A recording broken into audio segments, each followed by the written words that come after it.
Hola chicos, espero que estén bien. En este video vamos a intentar graficar una curva de titulación con los mismos datos y lograr la misma curva que habíamos hecho en la teoría. Yo les había planteado la curva y la idea es que ahora aprendamos a cómo hacerla en esta hoja de cálculo que es Excel. Entonces lo que vamos a hacer es definir que en el Erlenmeyer tenemos ácido clorhídrico, que es un ácido fuerte. En la bureta tenemos hidróxido de sodio, que es un hidróxido fuerte, o base fuerte. ¿Qué es lo que vamos a hacer en este momento? Vamos a definir las concentraciones de estas soluciones que obviamente son conocidas. Entonces decíamos, era 0,1 molar el ácido clorhídrico y era 0,1 molar el hidróxido de sodio. Lo siguiente que hacíamos era determinar el volumen que había en Erlenmeyer. Nosotros habíamos dispuesto que eran 50 mililitros. Es el dato que cargamos. Posteriormente, lo que dijimos es que el primer paso implicaba situar el volumen de hidróxido de sodio que se debe agregar para llegar al punto de equivalencia. En ese momento, los equivalentes que existen en la solución son iguales del ácido y de la base.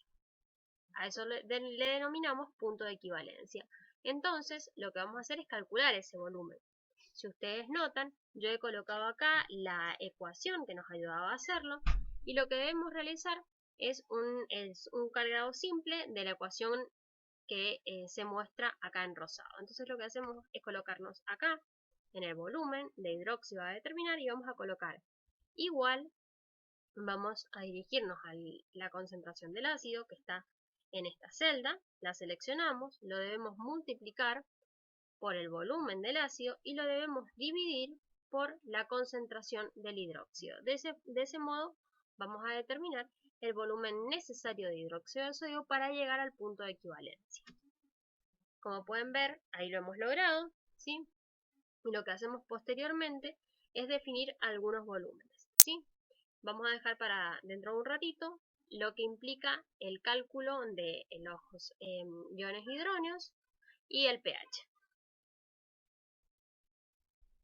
Luego de haber calculado este volumen en el punto equivalente, lo que hacemos es tomar valores de volúmenes menores a este que representan todos los momentos preequivalencia, ¿sí? Entonces vamos a tomar algunos valores aleatorios. Nosotros habíamos definido el 0, el 10, el 20, el 30, el 40, 50, 50 no, 49, que tiene que ser cercano al punto de equivalencia sin tomarlo, ¿sí? Y 49.9 para acercarnos un poco más sin llegar a tomarlo. Entonces lo siguiente que vamos a hacer durante esta otra parte, es decir, perfecto, lo que hacíamos era aplicar la ecuación que pueden ver acá en verde. Entonces vamos a ir cumpliendo con esa ecuación. Sí les aconsejo que como existen varios términos, utilicemos los paréntesis. Entonces es importante colocarnos en esta celda y lo que vamos a hacer es colocar igual. Posteriormente vamos a abrir un paréntesis para poner todo lo que esté en el numerador, ¿sí? Y vamos a colocar. Fíjense que primero dice molaridad del ácido. Entonces vamos y tocamos la celda en donde tenemos la molaridad del ácido y lo que tocamos a continuación es la tecla F4 que nos fija la celda, es decir, que siempre va a utilizar el mismo valor de celda.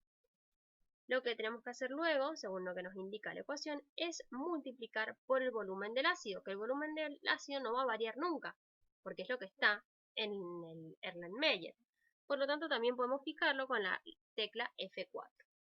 Lo siguiente que hacemos, según la ecuación, es restar.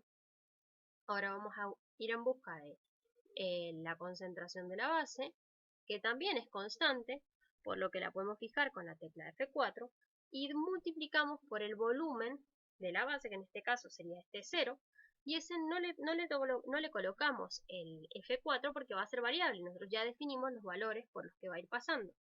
Cierro el paréntesis y ahora voy a dividir por todo lo que está en la parte del denominador, que sería el volumen total. Ese volumen total es la suma del volumen del ácido, que está en esta celda, lo voy a fijar, que se suma a el volumen de la base. Cierro el paréntesis y puedo tocar Enter.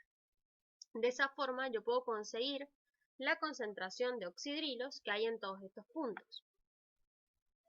Estiro, colocándome, fíjense que acá hay un cuadradito un poquito más oscuro. Cuando logro ver esta crucecita bien negra, fíjense que esa cruz es blanca, cuando ella es negra, pero esta es solamente negra compacta. Cuando logro verla ahí, puedo hacer clic y hacer hacia abajo y arrastrar la misma función que coloco en esa celda en las de abajo. Fíjense que ahí obtenemos estos valores que obviamente nosotros ya los habíamos obtenido en la práctica. Posteriormente, lo que vamos a hacer en un rato es calcular el pH. No me quiero olvidar de que lo que hacemos inmediatamente que llegamos a este punto es todo esto que teníamos acá, ¿sí? En el punto de equivalencia, lo vamos a copiar en esta casilla, porque fíjense que vamos a ir desde el 0 hasta el 50 mililitros, ¿sí? Entonces ese volumen es importante a la hora de considerarlo en el gráfico. Entonces en este momento sí va a ser importante definir la concentración de hidronios, que si lo recuerdan, cuando estamos en el punto de equivalencia simplemente depende de la disociación propia del agua.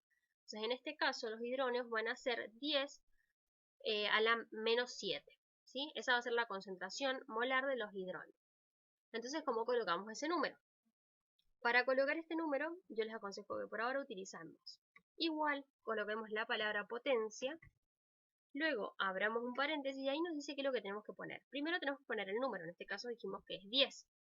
Y luego nos pide que hagamos un punto y coma y coloquemos la potencia. En este caso dijimos que era un menos 7.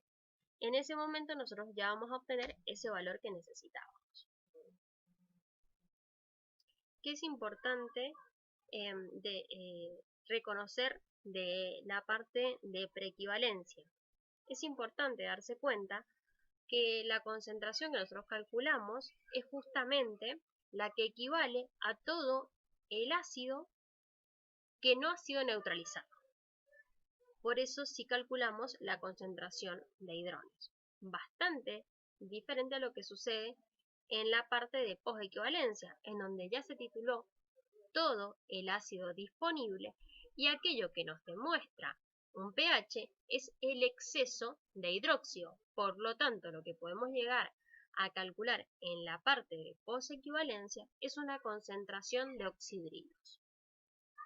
Entonces lo que vamos a hacer es colocar volúmenes que van por encima del punto de equivalencia, o sea, de los 50, así que vamos a colocar 50.1, 55, 60, 65, bueno, podríamos seguir tomando valores, pero con esto vamos a estar bien.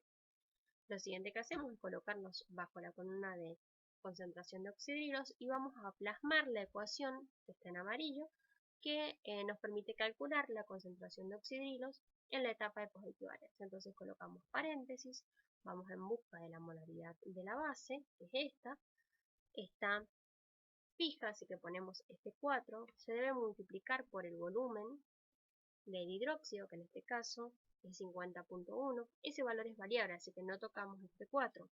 Luego restamos la molaridad del ácido, que es 0.1, está acá, y está fijo, así que colocamos este 4. Eso debe ser multiplicado por el volumen del ácido, que también es fijo, porque está dentro de el Erlenmeyer. Cerramos el paréntesis y dividimos entre lo que está en el denominador, que es el volumen total. Es decir, la suma del volumen del ácido, que está fijo, más el volumen de la base, que no está fijo y es variable, no colocamos el F4, cerramos el paréntesis y obtenemos el resultado. Nos colocamos en el cuadradito oscuro hasta que encontramos la crucecita negra y podemos arrastrar y lograr que esa función llegue a las demás casillas.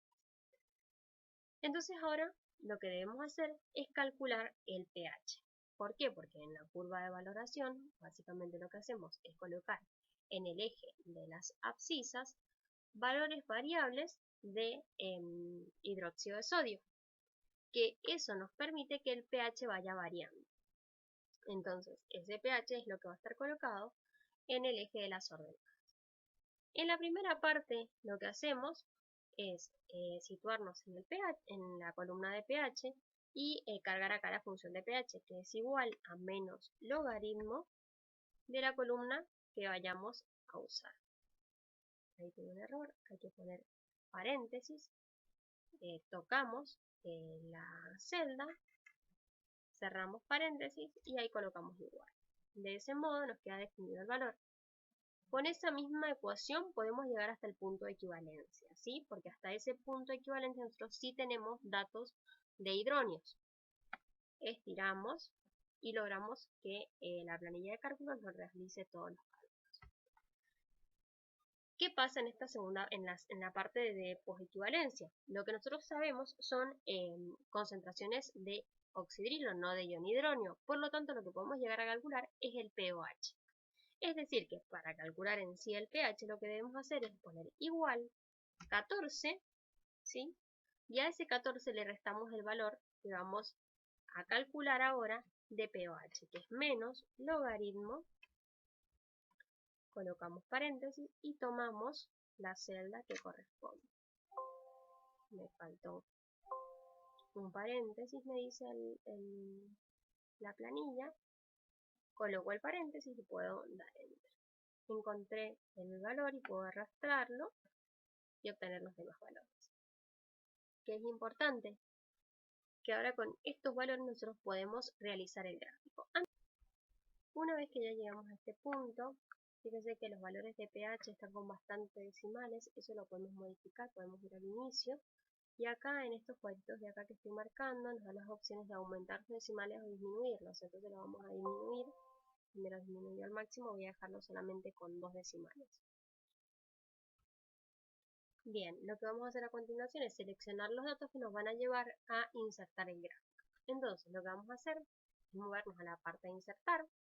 Lo que vamos a hacer es seleccionar aquellos datos que me van a servir para hacer el gráfico. Entonces, lo que hago es hacer clic en el 0, ¿sí?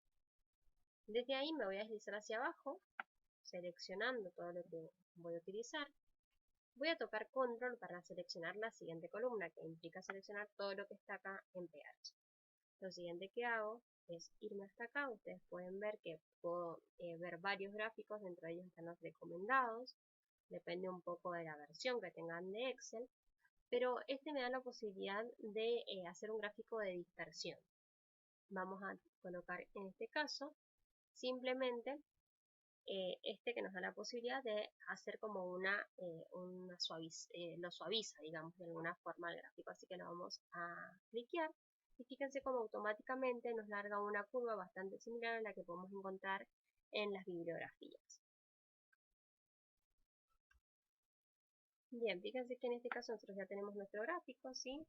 Este gráfico tenemos la posibilidad de agregarle datos que van a ser útiles a la hora de la interpretación y la lectura del mismo, así que le vamos a agregar un título que sería curva de titulación o de valoración.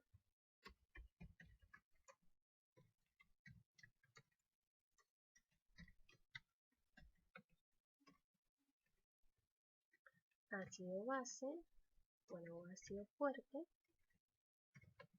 con base. ¿Sí?